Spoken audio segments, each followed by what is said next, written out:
Hello everyone, welcome back to FPL Star. Today I gonna discuss about weekly transfer plan for game week 2.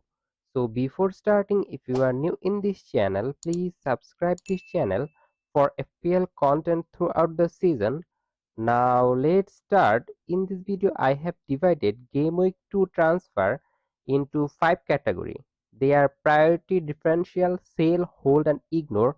Priority are those kind of player you need to buy for your game week 2 team, and differential on the other hand are those kind of player which have got very low ownership and I think they can be vital for your team to get the rank boost. Sale is the player you have in your team for game week 1 and I think you need to sell this kind of player ahead of game week 2.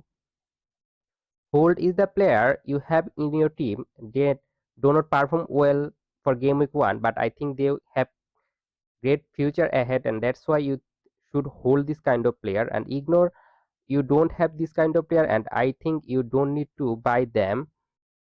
Now move on to the first priority player for game week 2 is Erling Haaland.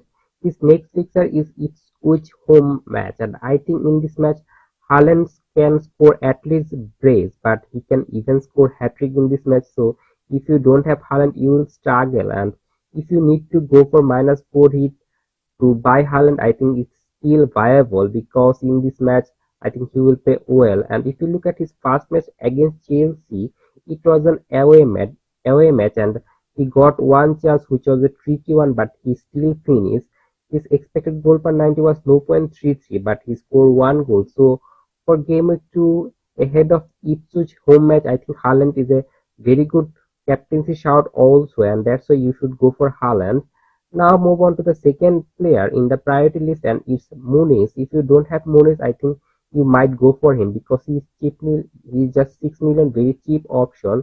And his next fixture is Leicester home match, then Ipswich away to promoted team. I think in these two match Fulham will dominate, and if Fulham dominate, I think Muniz will get chance. And if you look at his performance in Manchester United match, he played around 78 or 80 minutes, and I think in this match he didn't get much chance, but against Leicester and Ipswich he will get chance, and if he can finish those chance, I think he's a very good FPL asset for game week 2, and that's why you need to buy him.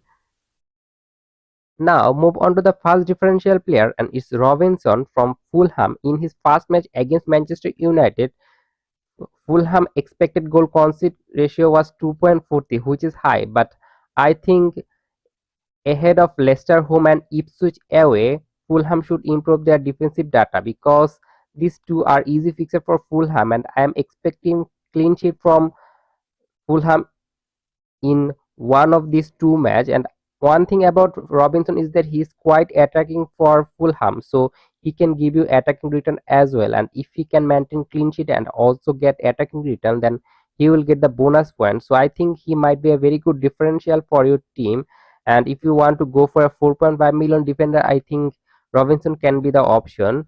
Now move on to the second differential player for game week 2, and it's Kevin De Bruyne, and I think he's a very good differential one ahead of game week 2 because it's Ipswich home, and I think in this match Kevin De Bruyne will create a lot of chance for Haaland, so you will get some assist point from Kevin De Bruyne, and also he can score. He take some shot outside the box or in the box, so he might be a good option. And also, as now Manchester City has got injury crisis, so I think ahead of Ipswich home match Kevin De Bruyne will play and he can be a very good differential player, just 7.8% ownership, so I think he's a good pick for game week 2.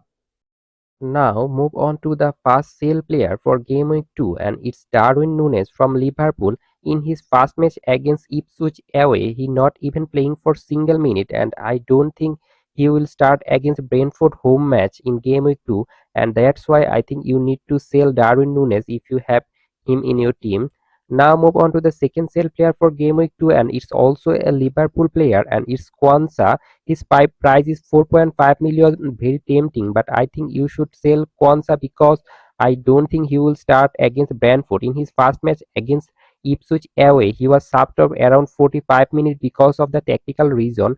He cannot win the aerial duel, and that's why Liverpool manager subbed him off. And I don't think he will start against Brentford home match. Now move on to the first whole player for game week 2. It's Anthony Gordon. And in if you look at the first match of Newcastle against Southampton away, Newcastle defender Fabian Schär picked up a red card and it was an unnecessary one. And because of the red card, it affect Newcastle attack. They played very defensive football after the red card, and it affect Gordon performance and his point. And I think in game week 2 Newcastle will play with 11 player, and in this match I think Gordon can give you attacking return, and he is a very creative player, so you should hold him in game week 2. Now move on to the second hold player for game week 2, and it's Bruno Fernandes from Manchester United.